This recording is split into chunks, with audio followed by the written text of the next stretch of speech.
You know I love the way you run in the new loose. You know that we connect like it's Bluetooth. Yeah, you wanna drink, you wanna Great podcast. Yeah. It's not in the week. Shoot, dude. You know I love the way you run in the new loose. You know that we connect like it's Bluetooth. Yeah, you wanna drink, you wanna. Real nice. And this is usually how we do end the podcast, right? That's what Cameras off. Yeah. That's what we were talking about. Like at the end of the podcast. I mean, lucky enough, we've been able to have you in front of the camera today.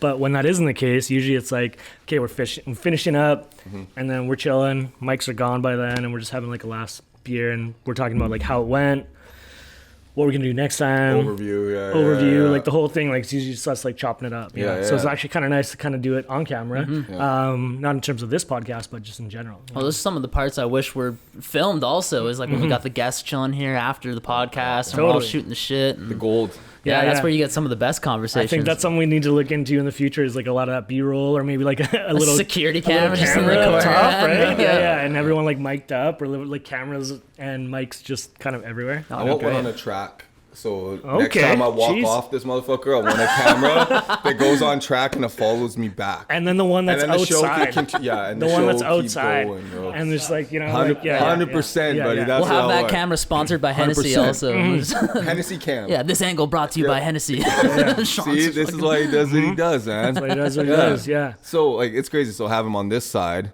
You know what I mean? Yeah. So, dude, like, how do you... I don't know how many podcasts. Every time I look up, you're like doing someone else's podcast or video, or sometimes you're acting. And how the hell do you do this all the time? Because like it takes me days to recover from one podcast. It's exhausting. I don't know if this is like, was your third today? What are you doing? Well, I mean, I'm behind the camera a lot of the time, so that definitely, I wouldn't say necessarily makes it easier in terms of like burnout and stuff, but it's something I love to do, and so it doesn't feel like work a lot of the time. Yeah, and it's funny you say it that way, because I mean, like I think the way you're approaching it and the way I view it is like, man, I think that's a heavy load. You know, like you know, you're like, oh, I'm not in front of the camera, you know, and there's something to that as well.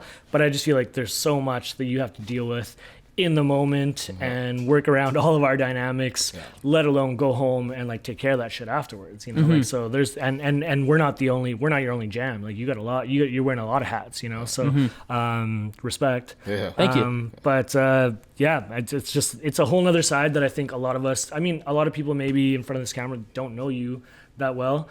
A lot do, but just to kind of like get a gauge on your role, I think it's big, man. I think it's a heavy crown, lifting, right? Yeah. Like you got cast and you got crew, and I think, you know, Paulie and I working, like obviously costume department's our jam, but like it takes so many departments to make up a production. But then you got a producer and a director, let alone editing, and we know how much we don't know. You know what I'm saying? And the fact that you juggle all these balls, I guess to us in there, you're like, whoa. How the hell do you do all these productions at the same time? And my ass is texting him at like 1 in the morning, like, dude, how does it looking? What's the does it come down to passion? Does it come down to hustle? Or like, what's up? Yeah, I mean, it's all those, and then I guess at the end of the day, it's experience as well. Yeah. You know, like I'm 26. I've been in this for 5 years doing the whole video and thing. I'm gonna get vaccinated right away, man. Don't worry, dude. As soon as I got the opportunity, I'm getting it. He will before you do. Or after. But it's just, I don't know. It's just experience, right? Like you put yourself in these scenarios enough times, and you eventually get used to it, and you know how to operate around it. Especially in filmmaking, or any art in particular, you're working with people, you're collaborating all the time. So you just learn how to work with different personalities and move forward and get the best shit possible. Speaking of different personalities, like, can you touch on like how it's been working, not only with us, but we've had quite a few like dynamic guests, and just in general, like our crew, our homies, you know, and our guests, like. No, I mean 100%, man, 100%. It's been.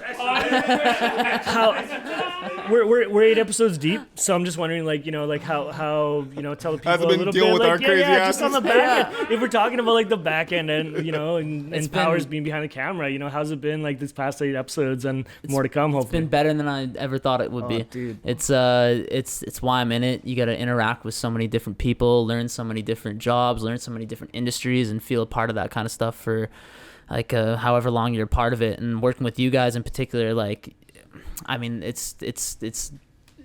I'm just preaching over and over again, what everybody has said on this podcast is that you guys have made such an impact in the community within a year of being here. And so to be a part of that as well, and in the role that I play has been nothing short of amazing. So yeah, dude, I love it. I love it. Respect you, family, man. Yeah. Thank you. Oh yeah. No, we. I will say that I'm off camera, but like Off camera talking. Okay, I'll give you 1 second. we just be who we are on there. Yeah. But he fucking edit it and makes it good look. Yeah. He kills it. He crushes The it. edit's amazing. Yeah. No, we sit there for 2 hours and just be who we are. Yeah. But it makes it look fucking good. Yeah. And then respect to him. Yeah. Thank you. for Yeah. sure, Thank you. for sure, Thank bro. you. Your editing skills too, man. Oh my God. Honestly, editing's not my jam. It's not my jam. Yeah. Like So- Noah's laughing behind the camera right now because he's like, this fucking guy's getting props for his editing. Yeah. Because he's the main dude behind the. Well, hell behind, yeah. But you guys are editing pretty. these, Yeah, but he's a better editor than what But I'm you saying. guys are a like, pretty you know. good duo as well. Oh, man. In saying that, like you guys mess with each other quite a bit. So- How long have you and how long have you and Noah been doing this? Jeez. I don't know if personally or together. You know. Yeah, well, so I used to work at the film factory before I went freelance, and Noah came into the film factory and worked for us when I was working with Rare Breed down in LA to cover up my spot for a minute while I was down there. And I think that must have been in 2018, 2019? One of those two. I think 2018. And he was just fresh out of carpentry, and I came fresh out of automotive before I got into the film industry, and so I think we kind of connected on that level. But in terms of the level that we're working on right now, it wasn't until probably January, February 2021, honestly, where we really started like Pushing. collaborating and being like, yo, we're gonna make a business, we're gonna do this shit, and we're gonna create some crazy stuff. So You said Rare Breed. You're not talking about the battle rap league, are you? It's something else. No. Like This was a local kind of hip hop collective that happened here in Kelowna. Okay. That there's a couple of different names under the Rare Breed thing. Rap league, and I was like, yo, you fucking really doing this battle rap shit? You didn't tell me about that? No. These dudes weren't into battle rap. We were more of just like a artistic collective of musicians, rappers, photographers, and videographers. But I feel like you guys are you're busy. Like I mean, like the amount of work there is in Kelowna. I don't know if it's because there's just enough talent to actually shoot, or if you're finding the work. But I don't know if there's just like too much fucking work for you guys, or if you guys are just actually like fucking finding the work, but you're grinding.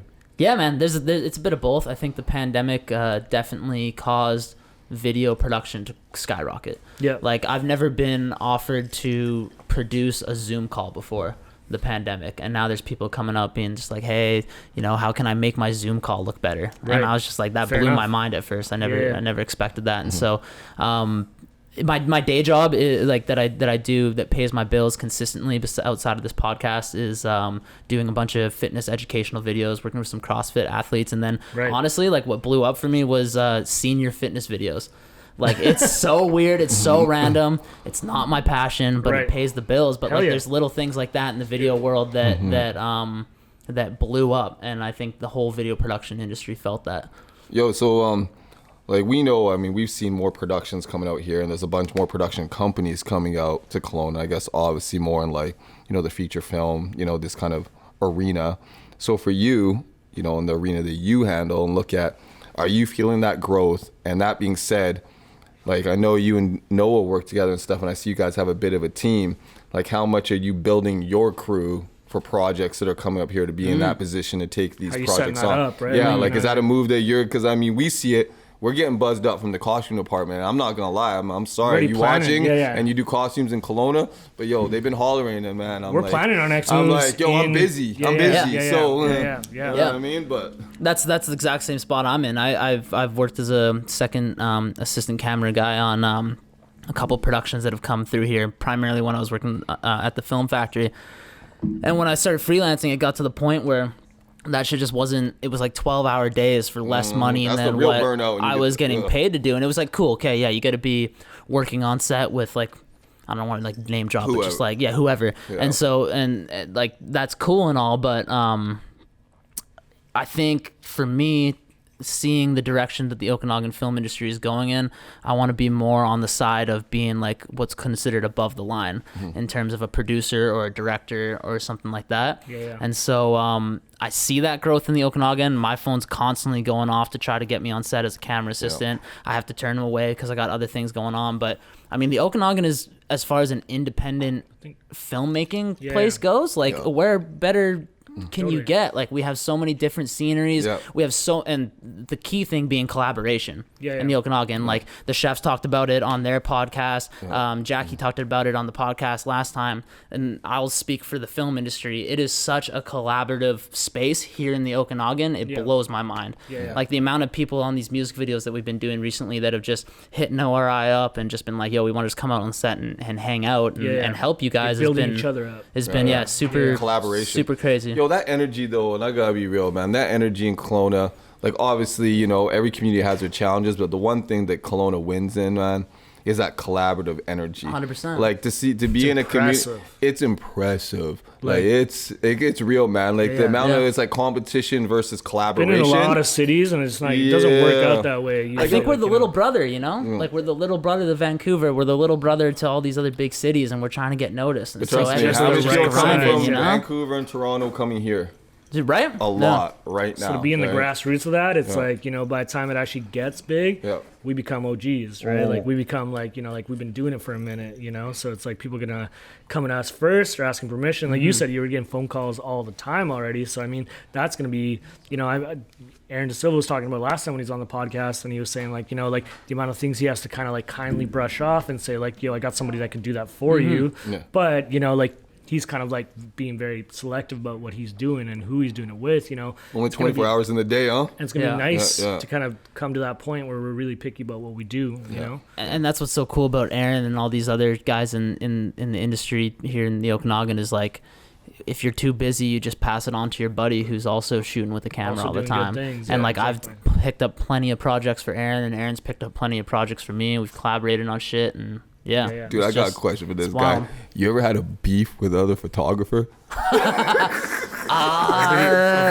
Videographer. Beef is such a heavy term in the context of what we were talking about it earlier. Yeah, like, I've never had beef in the terms of. He's always looking for something. He's like, give me some more, man. Why can't you at the beach with that chick? Man. Shit, man. Run it up in your because it is a small city, and that's just kick over their lights and just fuck you, right? I've personally never, like, I don't. Beef with? No, I don't think I've ever necessarily had talk shit about your beef with photos, anybody. like nice aperture. I'm sure. When I nice your exposure is overexposed. You fucking nice frame rate. Sucker. 34 mil. No, there's definitely some, like, I don't know. Too pretty for beef, though. There's some pretentious people in this industry that just like anything, but that means like, you're has-been, yo. Yeah. You're taking the high road. Yeah. You're taking the high road. My man takes the high road. Hey, man, they might have beef with me. I don't have beef with them. Don't ask Sean who has beef. I'm just asking. That's just a theme, man. You ask everyone else. It's like like this shit goes from industry to industry. You know what I mean? What I'll say is when we did the Rare Breed thing, and I wasn't a rapper, I wasn't a musician, I was just doing their photos and videos, but like a lot of fucking people. I mean, I do in the shower, you know. I'll spit a couple bars, but they're pre-written by not me. But I mean, people were fucking hating on those guys for a minute, and I took that a little personally because I was rocking with those dudes. But yeah, for sure. Yeah, for sure, man. Someone can't talk about the team, dude. When you put yourself out there, especially in today's current culture, and especially on like in Kelowna, where it's such a small town, like some people kind of look at you a little sideways for being confident enough to try things and fail publicly. And I don't know, that's interesting. Oh, that's a good point.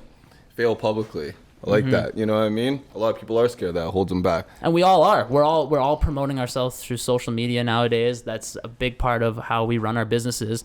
And that's a public, especially in Kelowna, that's a public thing. Like we all follow each other. Yeah. You know, we all follow people outside here that we interact with constantly, especially before COVID. And so you kind of are succeeding and failing publicly at all times, and yeah, some people hate on you for being confident enough to do that. That's full circle. You know what I mean? I ain't trying to bring up old stuff, but once again, sometimes you make a mistake, fail publicly, it gets put on blast for everybody, and unfortunately you get the fingers pointed at you. You know what I mean? Shit's crazy. You know what I mean? For a segment. You know what I mean? Yeah, no, straight up. Yeah. But no, that's a good point, dude. Yeah. Shit, man. Dope, man. Do you guys remember the first time I met you dudes? Actually, I don't know if it was at B&A when we had that little pop-up. Because I remember you came by with your dad and we had them Levi's face masks. Shout out collaboration with Levi. I think B&A was the first time I met you, but then Kelowna Socialite over here Of was course. at You met this guy like a year earlier. Yeah. Of course. Yeah, the Ambrosios hooked us up. The Ambrosios did, He was just like, yo, you need to talk to this dude. Yeah, basically they were saying like, you guys need to know each other. Yeah. Kind of like, okay, yeah. Like, I'm cool with that. But I totally remember. I do remember that, yeah. Those Ambrosios. And I see this guy in class. Man, Then I see this guy fucking kickboxing in class. Right, yeah. And I'm like, yo! Yeah. This guy over there whooping on somebody. I like that he kickboxes with you. He plays soccer with me. Like, and then we're like, dude, like, you know, like he's everywhere, man. Yeah. Like, it's like guy powers, man. Just training everywhere. Jesus, Gotta do how cool many shit. hours in a day do you have, bro? I think 24. Does he chirp a lot at kickboxing? No, I chirp in soccer because I was gonna say because he chirps in soccer. Because nobody's gonna beat me up in soccer. But in MMA, man, I'm the weakest dude in there, so dudes are gonna fuck me up. If I trip them. Seriously, there's like little kids like this. Yeah. I'll like look over, and this little kid's over there doing like arm bars or beating the shit out of somebody. I'm like, holy fuck, that little kid could whip my ass. Dude, straight up. Yeah, he's 7. I've had one of them whip my ass. There was like a 12 or 13-year-old who just like Dave paired me with, I think, to put me in my place, and the kid was fucking rear naked choking me and shit. And I'm like, damn it, man, I'm 25. What the fuck's going on here? Tapped out. He was a husky kid though for 13, man. He was fucking big 13-year-old. He was big. Yo. Husky. Age doesn't matter. Yo. It's like, yo, there's this one kid in class. I ain't gonna name no names of them, but you know, he like to spar and stuff. He talk all big. And so he got paired with the kid too. Maybe it's the same kid. This kid punched him so hard in his liver, he had to go to the bathroom. He was like, yo, I'm pissing blood. And he's like, done for the night. I was like, yo, that little kid did that to you? Yeah. No, that kid's my age. That's a different kid. He's like this. Yeah, no, this is another kid. Man, He's husky too. Yeah. Husky boys. Bro, it's yeah, man. No, it's no. I think honestly, I think everybody like I'll just put it. I'm not a MMA fighter. I am not in any sense of the word that. I'm not a tough guy and nothing. But you chirp in soccer. I chirp in soccer because nobody's gonna. It's soccer. It's fun. Yeah. But I think everybody should do something along the lines of martial arts because I think it humbles you and I think it just puts you in your place. You learn real quick that violence is not the answer. Yeah, it's kind of, once again, we're talking about some of the most humble dudes are the ones who can, get busy with it. Yeah. And there's a lot of different approaches to that. One is martial arts, but there's a lot of different ways you can humble yourself and realize that like not only violence isn't the answer, but response opposed to reaction. And just kind of learning a little more about yourself, whether that's, meditation or, martial arts or Buddhism or reading or who knows. Everyone has a different, but I love that you're kind of like realizing that because I think at that age that you're at, that a lot of people are at, like kind of that, like, don't fuck it up. 20 to 39 is a great age to kind of get into that that point. 3 weeks, bro. Don't fuck it up, man. Getting to know yourself a little bit more. It's discipline, man. Yeah, discipline is really what it is. That will translate into everything you do. Totally. Yeah. Plus, but some things, like I think what he was saying, I agree with you completely. Like, different ways to find discipline. You know what I mean? One thing I like, for instance, like, like my lady comes and we go train together. And for me, it's comforting for me to know that she can walk here at night and if some dude comes at her, she might knock the fuck out of him. You know what I mean? Like, he better not. You know what I'm saying? Yeah. And so I think that's the one other side to it, that there's the discipline side that's good for your personal growth, but then the side where it's like, yo, it's crazy out here in these streets, man. And like, you'll do stupid especially shit. For women. Yeah, especially for ladies. You got women, violence against women going on and these kind of things. Like, there's some fucked up people out there.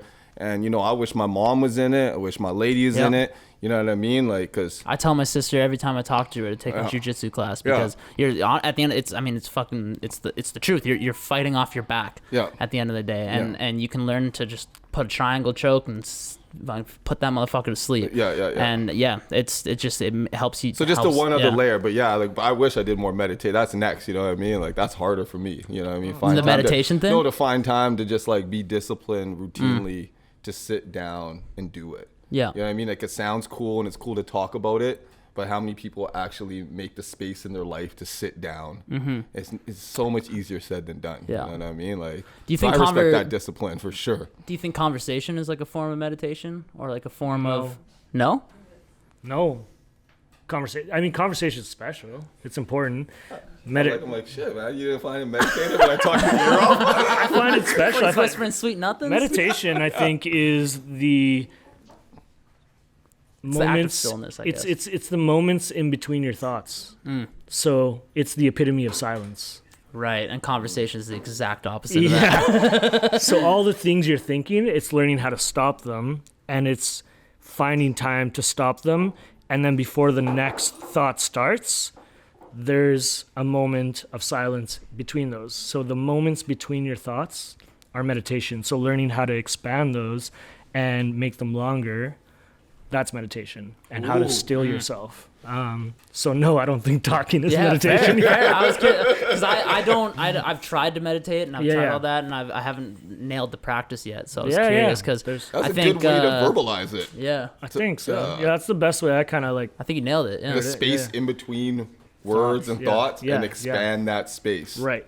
That's meditation. Well said. Thank you. Yeah. Appreciate that. Who says Paulie's just aggressive after a few drinks? Whoever said that? Sometimes he gets real deep. No, the other one you said was like, you look at the people around you, you want to see where you're at. I think it was like your economically type deal. Right, that was another one you said when you was fucked up. That was fire too, man. I was like, hey, man, everybody. I heard that shit. I was like, Paulie. I watched the video of me saying, I was like this. Say that shit again. Grabs the notepad and write that shit down, see man. So anyways, thanks, Paulie. That was deep, man. Appreciate you, bro. Cool. Boy. I appreciate both of you. Appreciate you guys. Hey, I likewise. think we're doing good things. Has this podcast like changed your guys' perspectives on your business or how you converse with people or the content you put out? If I'm gonna be real, if I'm gonna be honest, like it's been tough for me. Yeah? If I'm gonna be real, like socialite Paulie has been really tough. I like how you guys always say that socialite Paulie and all this, but like on my real end, like this is out of my comfort zone. Really? This is out of my comfort zone. This fucking like the spotlights and a microphone and a camera, and then having to watch it and knowing a lot of people are like gonna watch it afterwards. Good at it. You're really good at it. I definitely appreciate you saying that. I definitely don't. Both of you are fucking amazing at it. It's a tough one for me. I walk off sure. set and get into the shit, man. What are you talking about? He's happy. He's down. Yeah, Sean's man, just I need another it's drink. the yin and the yang, though. Sean's just Sean through and through, you know. Like, but for me, like, I feel like I have to like turn it on when I get on the podcast, and I'm not gonna lie, I feel like I have to turn it on when people come in the shop and when we hang out with homies, and I don't mind turning it on because I know how to, and I think that. Just comes a lot. Hair down, Paulie. Comes a lot from the just hospitality. Let the hair down, I know. I feel like I left you. You work. You don't have to work that hard. Just let the hair down, and everyone's just like, "What do you want, Paulie?" And then it's just. Last time I let you down when I let the hair down, I watched the podcast and I was like, "You're like, Paul, let the hair down," and I was like, "I will later," and then I didn't. And you're like. And I was like, "Oh, you wanted me to actually let the hair down."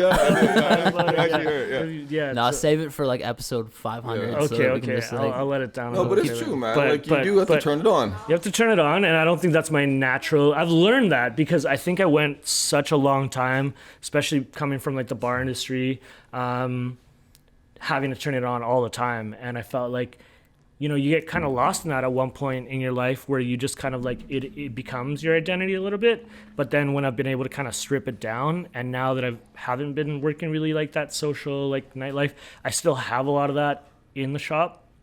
But I've realized that it's not innately who I am. It's not, you know, I'm much more. I would rather be much more behind the scenes. I'd rather be much more like, you know, have a lot of time to myself. So it is a learning curve. And so the podcast itself for me, like I love it. I think it's dope. I think it's fun. I think it takes like the next day, like Thursday, today's Wednesday, like Thursday, I'm emotionally drained. You see the blanket back there? I come in on Thursdays and Paul is on the couch and he got the blanket on. And he's sitting there, dog. Just napping. Just recharging. Done. But you know what? I can't say shit because he was here to open the shop and not me because it was a rough night last night. So, buddies. Yeah. What about yourself? Is having the podcast work, like, do you find it draining at the end of the day, or you seem like quite the extroverted person? You know, and I think that's how it kind of seems probably, but like I realize I'm just an extroverted introvert. You know what I mean? Yeah. Like when I go home, I just go home. I ain't doing whatever. And I think, like you said, the energy that it takes to do these things, I don't have the energy to be on all day long every day. You know what I mean? I can come give the shop my all, you know, and I can go home and give my home and my loved ones my all. Yeah. I don't got all the energy to do everything. So, I mean, the podcast, yeah, because at the end of the day, you know, it's at the shop that we run. Right. And that's everything.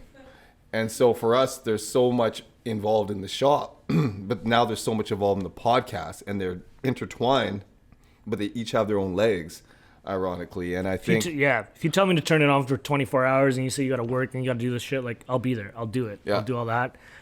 Is that my ideal operation? Like maybe not, you know. Right. But in turning around, looking at it from a different, and looking at it from like a business point of view, like is it a smart move? Best marketing money you ever spent. Exactly. Is it a good marketing budget? Yeah. You know, like clip you know, that. Noah, we're sending that to every single business. Straight up. Okay, businesses out there, you want to, you know, okay, I'll give you this one. Here's a little tidbit. You're in school. You know, Zara, they don't spend no money on marketing. You know what they do? They put their marketing budget into their location. Because you know what? To them, that's the best marketing, being at the best spot in the city. Extrapolate that to your business model and think about that. For us, we were like, yo, we put our marketing budget into a podcast and we get to be more than we can be in the shop. It allows us to have an outlet and talk about things like we talked about earlier today that we wouldn't talk about in the shop. The amount of time we shut people down that come in with their big binders or the phone calls that they get and they're like, oh, how do you guys feel about this magazine? Or like, do you guys think about I'm like, does this cost money for marketing? I cut them off right away. I'm like, does this cost money for marketing?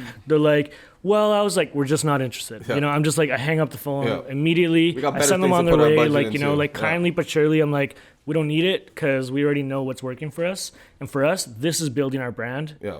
It's working. We're seeing the traction. We're seeing the conversation. We're seeing the hype. And at the end of the day, like, and we get to connect with dope ass people and have dope ass conversations. We're personalizing our ourselves. We get to do it that's what we do, dog. That's like, you know what I mean? So, dude, I fucking love it. Fortunately / unfortunately, like Sean and I are the brand, you know. So to use the podcast to be able to have conversation and be engaged in people's like homes and ears and all that, like I think that's like working better for us than any other marketing plan could. So. You know, and we get to put on people that talk about the collaborative community here. We get to use our platform to talk about things that are important to us. We get to pump other put people that were important to us, their message. They have a platform. You know what I mean? Like, we just feel that this community needs it. And instead of waiting for somebody else to do it, I think the method that Paulie and I take is like, we just do it for ourselves. You know what I mean? Let's not wait for someone else to give us a spot to go talk on. We got something to say. Well, guess what? We can buy microphones. We can, you know, talk to the hottest producer in town. You know what I mean? We'll see if he wants to talk some numbers, and if he's down, let's get it rolling. And that's what we did. So for us, it was just a natural evolution of what we're doing.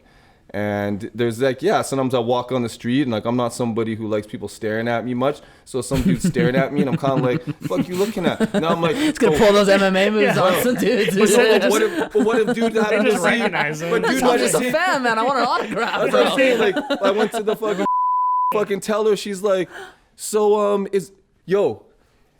heard Windmills is on the podcast. I'm at the fucking bank teller. Trying to fucking do banking. Don't tell and they're people asking me about man. the podcast. She's like, oh, you're with Greyhearts. Isn't that the podcast? Windmill's host. And then she's like, yeah, so I heard Windmill. I'm like, what the fuck is this? Sean, don't tell people where you bank, bro. Yeah. Edit out the banking information. Point being is, I've never had that in my life like that. You know what I mean? And so, that's kind of crazy. So when people look at you, you kind of be nicer.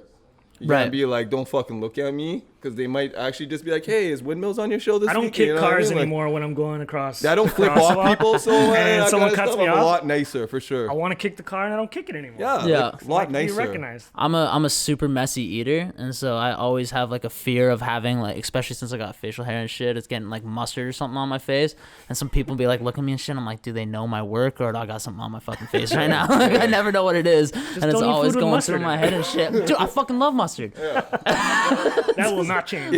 No, I'm having mustard on all Or my is it stuff. just that jawline there, dog? Damn. That's a whole nother podcast. That's the whole. it's the only thing I got going for me, man. I disagree with that. Life where we can dream, but all the time that we wasting. Playing safe, regular roles that make us fucking hate. But every second we dream.